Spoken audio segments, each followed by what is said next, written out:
혹시 여러분들 소중한 펜 있으십니까? 여러분들이 들고 계신 펜 있잖아요. 그러한 여러분들이 가지고 있는 펜이 어떠한 펜입니까? 어떤 스토리가 있으세요? 제가 그래서 펜을 두 가지를 가지고 왔습니다. 두 펜이 있는데요. 요 검정색 펜은 제가 5년에서 6년 전에 전 교회에서 청소년부를 섬겼는데요. 그 청소년부 교사 중에 한 명이 저에게 이 펜을 선물을 해 주었어요. 근데 이 펜은 여기에 보면은 제 이름이 각인이 되어 있거든요. 그리고 여러분들이 잘 아는 모땡땡 회사의 리미티드 에디션이에요. 그래서 여러분들이 가지고 있는 하얀색 볼펜보다 좀 더 무겁고요. 이게 메탈로 되어 있거든요. 이 펜을 제가 5년, 6년이 됐는데도 불구하고 소중하게 여기면서 간직하고 있습니다. 아직도 잃어버리지 않고 잘 쓰고 있는 저의 메인 펜이에요. 그리고 제가 가지고 있는 또 하나의 펜이 있습니다. 이 펜은 어떤 펜이냐면요. 학교의 이름은 대지를 못했는데 땡땡 국제고등학교에서 준 펜입니다. 이 펜은 제가 언제 받았는지도 기억이 나지 않고요. 어디에 있었는지도 제가 잘 몰라요. 그냥 제 방에 있는 거 그냥 하나 그냥 가지고 왔습니다. 여러분 어느 단체나 어느 교회나 회사에서 보면 이렇게 기념품을 주려고요. 펜이나 어떤 물건들을 대량으로 구입을 합니다. 그리고 그러한 것들을 사람들에게 막 나눠주죠. 근데 대량으로 구입했기 때문에 대부분은 그게 모두 다 소진이 되는 게 아니라 창고 한쪽에 처박혀 있는 거예요. 근데 시간이 지나서 이 모든 것들을 좀 나눠줘야 되잖아요. 그래서 이 너무나도 쉽게 이 펜들은요 다른 사람들에게 배포가 됩니다. 심지어는 이 펜을 별로 필요로 하지 않는 사람들, 너 펜 가질래? 아니요, 저 펜 있어요. 그냥 가져 하고서는 한 뭉탱이 이렇게 해서 고무줄로 돌돌 말아가지고서는 툭 하고 던져줍니다. 그런데 그 펜을 받은 사람들이 이 펜을 소중하게 여길까요? 아니요, 전혀 그렇지 않습니다. 펜을 그다지 소중하게 여기지 않습니다.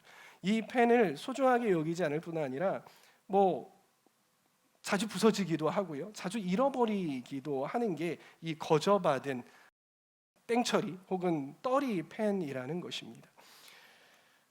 반면에 정말 가치 있는 것은요 아무나에게 주지 않습니다. 그 가치 있는 물건을 소유하기 위해서 그거의 대가를 지불을 합니다. 그 대가가 엄청나게 큰 것일 수 있는 거예요.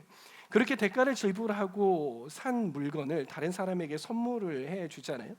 그 선물을 받은 사람은요 그 선물의 가치를 압니다. 그래서 아무렇게나 취급하지 않고요 부서지지 않게 잘 관리를 하는 거예요. 그리고 잃어버리지 않는 정해놓은 곳, 그리고 안전한 곳에 그것을 잘 모셔둡니다. 혹시나 그게 내 눈에 보이지 않으면 이거 어디 갔지 하고서는 열심히 찾아다니게 된다는 것입니다. 사랑하는 청년 여러분, 저와 여러분들은 하나님의 은혜로 구원받은 사람들입니다. 그 은혜를 여러분 값으로 매겨보면 얼마나 가치 있을까요? 여러분들 이 생각해 본 적 있으십니까? 내가 받은 은혜, 값어치로 따져보면 얼마나 큰 가치가 있을까? 하나님께서 우리에게 베푸신 은혜가 여러분들에게 얼마나 소중하고 그리고 얼마나 소중하게 여기고 계십니까? 혹시 그 은혜를 이 기념품으로 받은 떨이 펜처럼 여기고 계시지는 않으신지요? 우리는 하나님이 우리에게 베푸신 은혜를 너무나도 당연하게 여길 때가 참 많습니다. 왜냐하면 우리는 그 은혜를요 대가를 지불하고 산 것이 아니라 선물로 받은 것이기 때문이에요. 그래서 그 은혜를요 값싼 것으로 여길 수 있다는 것이에요. 은혜의 가치를 평가절하할 수 있다는 것입니다. 그런데 독일의 신학자이자 그리고 히틀러를 막으려고 했던, 그러다가 순교를 당한 본 회퍼라는 목사님이 있어요. 이 분이 나를 따르라라는 책에서 무슨 말씀을 하시냐면요, 은혜는 결코 값싼 것이 아니다. 오히려 은혜는 비싼 것이다. 값비싼 것이다. 우리는 하나님의 은혜를 값싼 것으로 만들어서는 절대 안 된다. 그래서 교회에 치명적인 원수가 있다면 그것은 바로 은혜를 값싼 것으로 여기는 것이다 라고 말하고 있어요. 여러분, 하나님의 아들이요 남아 돌아서 하나님한테 아들이 20명, 30명, 50명, 100명 아니면 몇천 명이 있어서 우리에게 그 아들 중에 한 명을 내어주신 것일까요? 우리가 알다시피 우리에게 오신 예수님은 하나님께 단 하나밖에 없는 독생자이셨잖아요.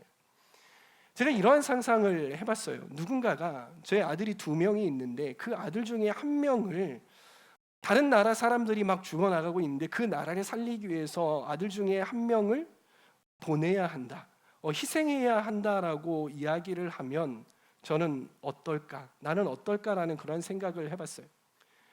저는 결코 그 한 민족을 잃는 한이 있어도 제 아들을 보내지 않으려고 할 거예요. 심지어는요, 제가 그러한 상상을, 이러한 생각을 하고 이러한 도입부를 하는 것만으로도 제 마음은 너무나도 처참하고 아파요. 그런데 하나님께서는 우리를 위해서 그 하나밖에 없는 독생자 예수 그리스도를 우리에게 주셨잖아요. 주셨을 뿐만이 아니라 그 독생자 예수 그리스도는 우리를 위해서 십자가에 못 박혀 죽으신 거죠. 하나님이 우리를 위해서 지불하신 대가는요, 그 무엇과도 비길 수 없는, 그 무엇과도 바꿀 수 없는 그렇게 커다란 가치가 있다는 것이에요. 하나님은 우리를 위해서 그 값비싼 대가를 지불하셨다는 것이에요. 그렇기에 하나님의 은혜는 값싼 것이 아니라 그 무엇보다도 비싼 것이라는 것, 여러분 기억하시기를 바랍니다. 그러나 앞서 제가 말씀드린 것과 같이 우리는 그 값비싼 은혜를 받았음에도 불구하고 그 은혜를 값싼 것으로 취급할 때가 많다는 것이, 우리가 은혜를 값싼 것으로 여길 때에 어떠한 현상이 벌어지냐면요, 첫 번째, 돌이킴 없는 회개가 우리 안에 생겨나게 됩니다. 여러분, 진정한 회개가 무엇이라고 생각을 합니까? 진정한 회개는 내가 하나님 앞에 울면서 회개하면서 눈물 펑펑 내 가슴이 미어져야 그게 진정한 회개입니까? 진정한 회개는 오히려 감정적인 것이 아니라 오히려 실제적이고 현실적인 것입니다. 제가 자동차를 운전을 하고 있어요. 그런데 내비게이션에서 자꾸 이야기를 하는 거예요. 띵띵띵, 경로를 이탈하셨습니다.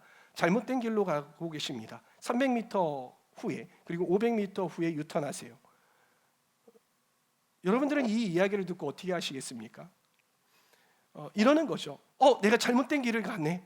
빨리 돌이켜야겠다. 이렇게 가면 안 되는구나. 잘못된 길을 가는구나. 이렇게 생각을 하겠죠. 그리고 때로는 내가 그 길을 빨리 가야 되는데, 올바른 길로 가야 되는데 내가 잘못된 길로 가고 있네. 마음 아파할 수도 있겠죠. 그런데 여기서 끝나버리면 그건 정말 바보입니다. 어떻게 해야 됩니까? 올바른 길로 가려면 운전을 하다가 띵띵띵 잘못된 길로 들어서셨습니다. 유턴하십시오 할 때 내가 실제적으로 운전대를 잡고 유턴하는 곳으로 가서 유턴을 해서 올바른 길로 가야 하는 것이죠. 그렇지 않습니까? 그럴 때야 비로소 우리는 올바른 길로 갈 수 있게 되는 것이. 여러분, 회개도 마찬가지예요. 회개도 우리의 삶을 유턴하는 것입니다.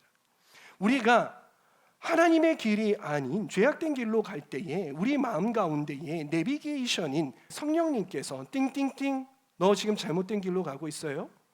돌이키십시오, 유턴하십시오라고 우리 마음 가운데 계속 말씀을 하신단 말이에요.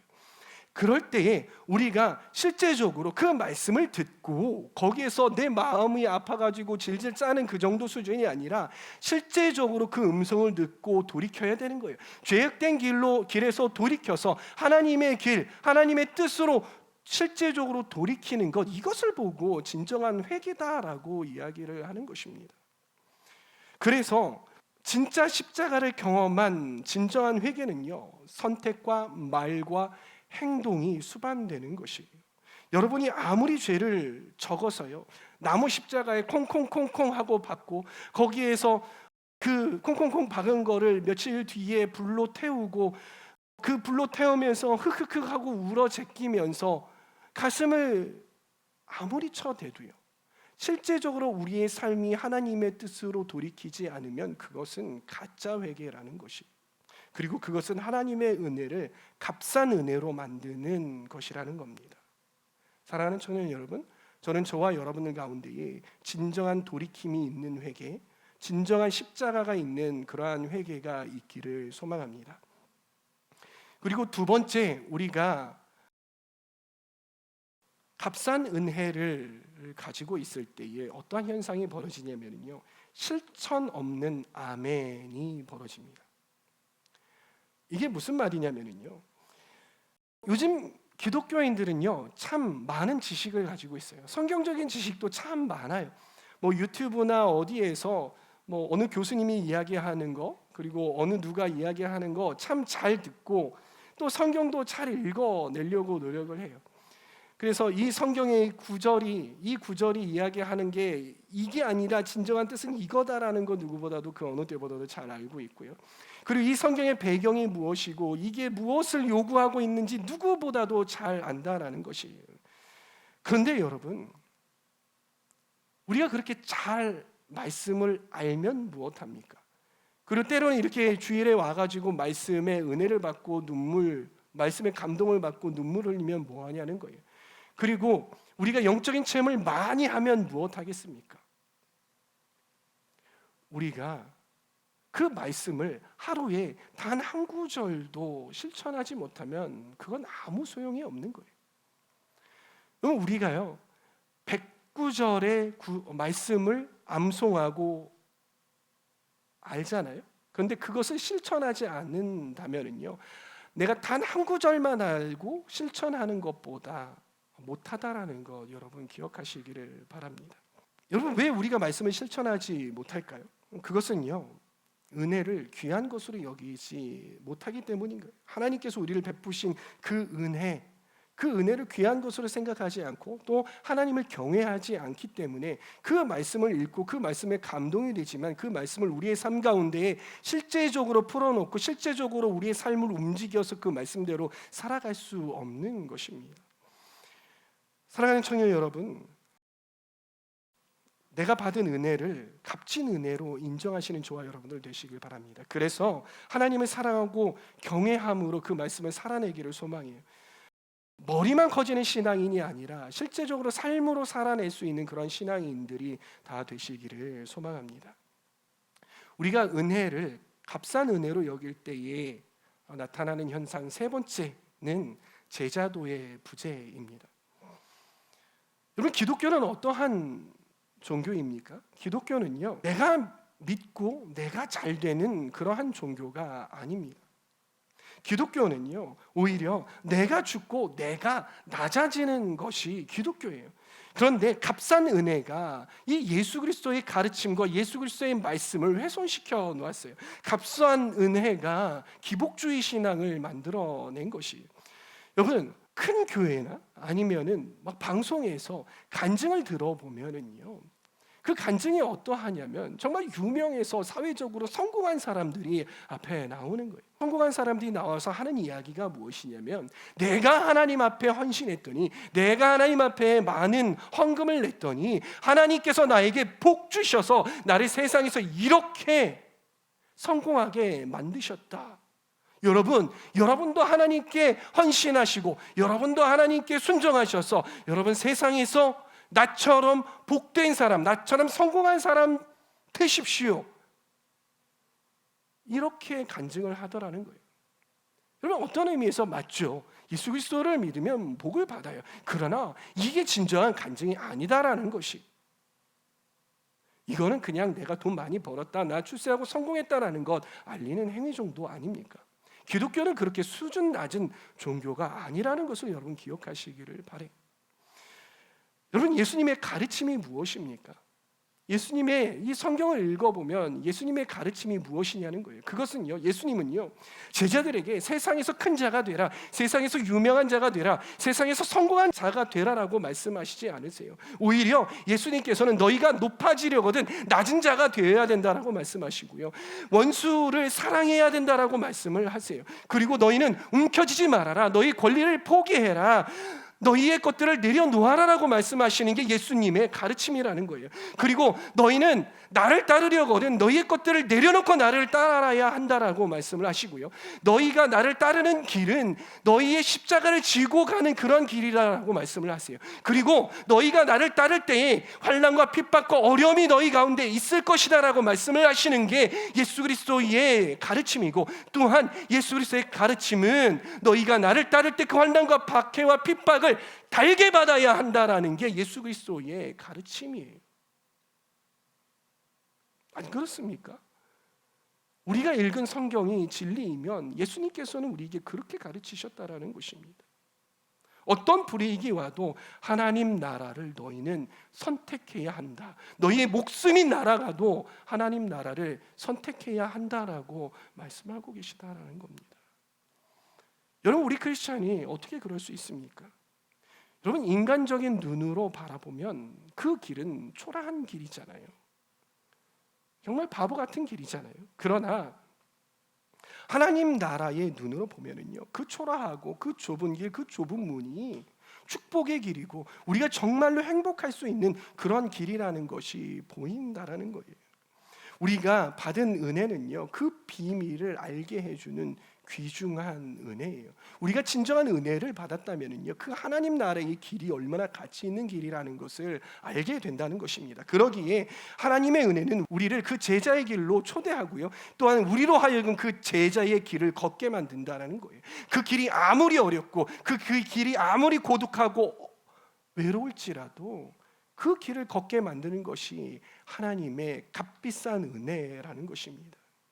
여러분, 은혜를 받고도 그 길, 그 제자의 길, 그 제자도의 길을 걷지 않는 사람들, 그 길을 관심 없는 사람들, 그러한 사람들은요, 그 받은 은혜를요, 값싼 은혜로 취급하는 사람들이라는 거 기억하시기를 바랍니다. 여러분, 그런데 하나님께서 우리에게 그러한 은혜를 베푸신 이유가 무엇일까요? 하나님께서 우리를 그냥 가스라이팅해서 하나님 나라를 확장하시려고 하는 걸까요? 우리를 갈아 넣어서 하나님 나라를 확장하시려는 걸까요? 그게 아니죠. 하나님께서 우리를 사랑하셔서 우리를 행복하게 하시려고, 우리를 기쁘게 하시려고, 우리를 축복하게 하시려고 우리에게 그러한 은혜를 주신 거잖아요.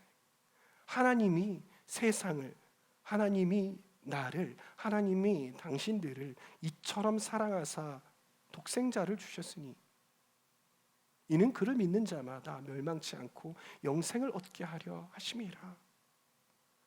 우리가 영생을 얻고 행복하게 하시려는 것이, 그리고 천국 가서 행복한 그러한 삶뿐만이 아니라 이 땅을 디디고 사는 이 삶도 하나님께서 행복하게 해주시기 위하여서 그 은혜를 우리에게 주신 것이죠. 사랑하는 청년 여러분, 신앙의 길을 가는 건 여러분은 행복하십니까? 기쁘십니까? 즐거우십니까? 아니면 혹시 여러분에게 주어진 크리스천이라는 자리, 그리고 맡겨진 직책, 그리고 맡겨진 자리가 버겁고 무겁고 귀찮고 기쁨이 없고 언제든 이것들을 내려놓고 싶은 그러한 마음이십니까?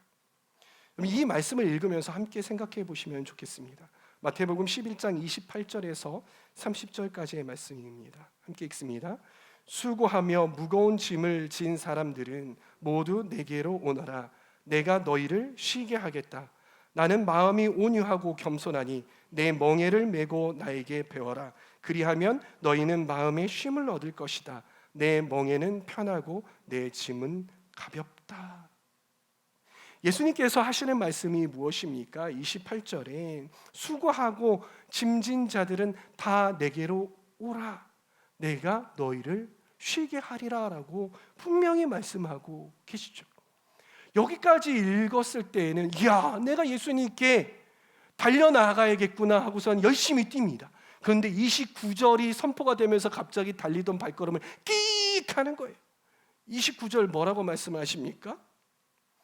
나는 마음이 온유하고 겸손하니. 여기까지는 좋은데 내 멍에를 메고 나한테 배워라. 내 멍에를 메고 나한테 배워라라고 말씀하시는 이 구절. 여러분, 멍에가 뭐예요? 멍에라는 건요, 소들이 이 짐수레 있잖아요. 짐수레를 끌기 위해서 얹어놓는 걸 보고 멍에라고 이야기를 하거든요. 예수님께서 하시는 말씀이 참 아이러니하지 않습니까? 내가 너희들이 나한테 오면 내가 너희를 쉬게 하겠다라고 말씀을 하시는데 오히려 너희는 나의 멍에를 메라라고 말씀을 하시는 거예요. 아이러니하지 않습니까? 예수님 도대체 왜 그러시는 걸까요? 가스라이팅 또 하시는 걸까요? 우리가 생각하는 예수님의 몽이 뭐예요? 아, 십자가 져야 되는구나. 그 고통스러운 길이구나. 그러면서 막 예수님께 달려가다 끼익 한다라는 거예요. 예수님께서는 왜 우리에게 예수님의 멍에를 매라고 말씀을 하셨을까? 세상에는 법칙 하나가 있습니다. 이거는 결코 변하지 않는 법칙이에요. 그 법칙이 무엇이냐면요, 사람들은 자연적으로 누군가를, 그리고 그 무언가를 섬기게 된다라는 거예요. 짊어질 수밖에 없다라는 거예요. 사람은 자신을 섬기면서 살아가게 됩니다. 그리고 사람은 내가 애착하는 대상, 그것이 사람이 됐든 물건이 되었든 그러한 것들을 사랑하고 섬기며 살아가게 되는 것이에요. 그리고 권력을 섬기고 돈을 섬기고 또 쾌락을 섬기게 합니다. 그런데 여러분들이 해보셔서 알다시피 이러한 것들을 섬기면 어떻습니까? 그러한 것들이 여러분들을 자유하게 하고 그러한 것들이 여러분들을 편안하게 만들고 쉬게 해주던가요? 공부 이야기를 해볼까요? 여러분, 공부 많이 한 사람들 자유로워 보이십니까? 공부하느라고 젊은 인생 다 공부하고, 그렇죠? 공부하다가 또 공부하고, 부족한 것 같아서 또 공부하고, 박사학위 됐는데 또 공부하고, 공부 때문에 머리카락이 희게 하얗게 샌단 말이에요. 공부하고 그 공부해서 내가 자유할 것 같았는데 공부해서 더 얽매이게 되는 게 세상의 것들이라는 말이에요. 여러분, 권력을 얻는다고 해서 여러분들이 자유로울 것 같죠? 세상의 권력을 가진 사람들을 보니까요, 행복하지 않답니다. 그들이 막 천하를 막 호령하고 왕이 되고 대통령이 되어서 행복할 것 같은데 그 마음은 너무나도 공허하고 또 이 세상의 모든 짐을 다 지고 가는 그러한 사람들의 모습을 볼 수 있잖아요. 여러분, 돈을 많이 벌면 그 돈이 여러분들을 자유하게 해줍니까? 제 친구 중에 하나가 부자였던 친구가 있었어요. 그 친구가 하는 이야기가 뭐냐면 저한테 그러는 거예요. 경호야, 돈 많이 벌면 행복할 것 같지? 한 5천, 3천, 1억, 2억 있으면 행복할 것 같지? 아니야, 안 그래. 절대 그렇지 않아. 1억 벌면은 10억이 갖고 싶고 10억 벌면은 100억이 갖고 싶은 게 사람이야. 근데 100억을 가지고 있다가 10억, 20억 손해 나면 그게 그렇게 배 아프고 그게 그렇게 못 견뎌지더라. 그거 못 내려놓겠더라. 그래서 돈의 노예가 되는 거야 라고 말하더라고요. 우리가 예수 그리스도께 매이지 않으면요, 우리는 세상에 매일 수밖에 없습니다. 근데 우리가 예수 그리스도께 매이면은요, 예수님께서 이 멍에를 너희들이 절하라고 말씀하시는 데에는요, 어떠한 뜻이 있냐면 그 짐을 내가 너와 함께 져줄게라는 거예요. 너를 쉬게 해줄게라는 그러한 뜻이 담겨 있는 것이에요. 그런데 사탄은 그렇지 않습니다. 사탄은 우리에게 그러한 쾌락과 돈과 명예들을 막 건네주고 우리를 옥매입니다. 결코 우리를 쉬지 않게 만들어요. 과로하게 만듭니다. 번아웃하게 만든다라는 것이, 그러면서 사탄의 것을 만든다는 것입니다.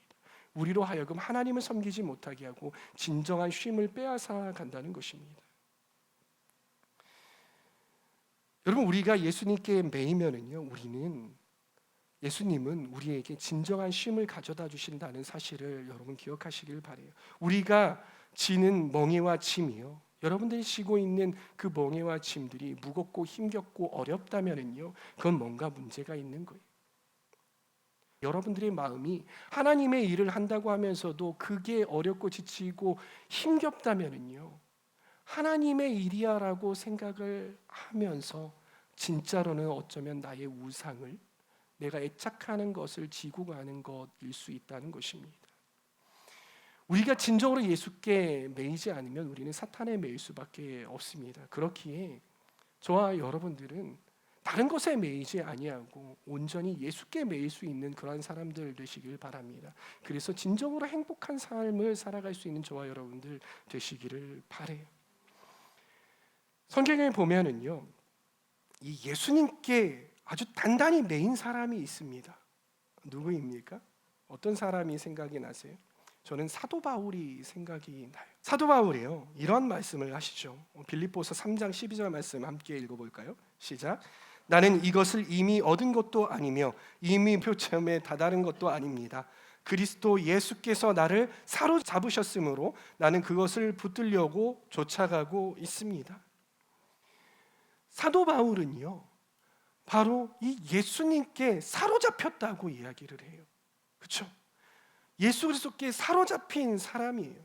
예수 그리스도께 사로잡혀서 죽도록 이방인들에게 복음을 전하며 살았던 사람이에요. 사도 바울이요, 죽을 뻔했고요. 사도 바울이 오해받았고요. 사도 바울이요, 풍랑을 만나서 뒤집어질 뻔했고요. 죽다 살아났고요. 정말 많은 풍파들이 있었어요. 어쩌면 다른 사도들도 어렵게 살았지만 다른 사도들은 이 예루살렘에 있고 이렇게 했었잖아요. 그런데 사도 바울은요, 소아시아 교회 가면서 우리 그 성경과에서 갈라디아서 배우고 있잖아요. 이 갈라디아 교회 가면서 돌에 맞아가지고 죽다 살아나고 이랬단 말이에요.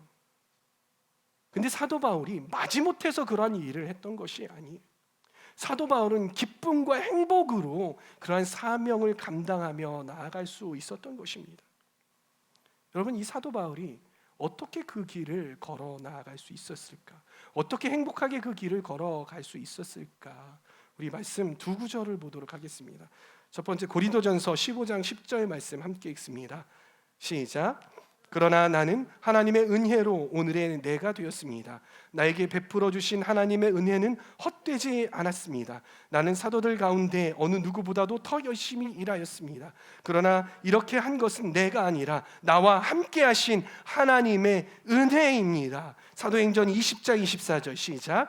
그러나 내가 나의 달려갈 길을 다 달리고 주 예수께 받은 사명 곧 하나님의 은혜의 복음을 증언하는 일을 다하기만 하면 나는 내 목숨이 조금도 아깝지 않습니다.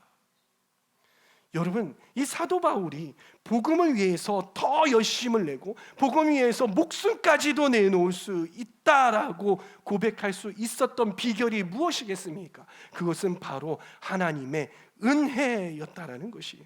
사도 바울은요, 하나님께서 자신에게 베풀어 주신 그 은혜가 너무나도 감사했어요. 사도 바울이 어떤 사람이었어요? 그 은혜의 주체이신, 그 은혜를 주시는 그 예수 그리스도를요 핍박하던 사람이었어요. 그리고 그 예수 그리스도를 믿었던 사람들을 핍박하고 잡고 옥에 가두었던 사람이 이 사도 바울이었어요. 근데 그 사도 바울이 예수 그리스도를 만났어요. 성령 체험을 했어요. 그랬더니 그 은혜가 너무나도 큰 거예요. 너무나도 값진 거예요. 그 은혜에 붙들려서 사도 바울은 복음을 전하며 나아갔던 것이죠. 그 은혜를 값지고 소중하게 여겼고 그 은혜 안에 머물러 있으려고 그 누구보다도 열심을 냈단 말이에요. 그러기에 그의 삶의 고난과 핍박과 어려움이 다가올 때에도 누구보다도 행복하게 기꺼이 그 제자도의 길을 덤덤히 걸어갈 수 있었던 것입니다.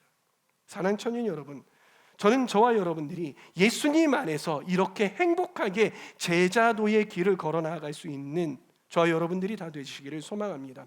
그럴 수 있는 비결은 단 하나밖에 없습니다. 그것은 무엇이냐면 바로 우리가 주 예수 그리스도께 매이는 것입니다. 우리가 예수 그리스도께 매이지 않으면 우리는 세상에 매일 수밖에 없고 우리는 죄에 매일 수밖에 없고 우리는 나 자신에게 매일 수밖에 없는 것입니다. 우리를 지속적으로 예수 그리스도께 매일 수 있게 하는 것, 그것은 무엇이냐면 바로 하나님께서 우리에게 베풀어 주신 은혜입니다. 그 은혜가 우리에게 매일마다 부어지고 있지만은요, 우리는 그 매일마다 부어주시는 그 은혜를 별로 소중하게 생각하지 않고 그 은혜의 존재조차도 까먹고 있는 그러한 일들을 하기 쉽다라는 것입니다. 그것을 너무나도 당연하게 여기고 그리고 그 은혜를 너무나도 값싼 은혜로 전락시키고 있다는 것이에요. 그러나 하나님이 우리에게 베풀어 주신 그 은혜는 결코 그렇게 값싼 은혜가 아니라는 것이에요. 우리가 그렇게 함부로 대할 수 있는 그러한 은혜가 아니라는 것입니다. 하나님께서는요, 독생자 예수 그리스도라는 가장 귀한 것, 가장 귀한 가치를 희생하면서까지 우리에게 그 은혜를 베풀어 주셨습니다. 그렇기에 그 하나님께서 우리에게 베풀어 주신 은혜, 우리가 사로잡혀 있는 이 은혜는요, 그 무엇보다도 값진 은혜라는 것 여러분 기억하시기를 바랍니다. 그래서 저는 저와 여러분들이 우리가 받은 은혜와 은혜의 가치를 다시 한번 생각해 보시기를 바라요.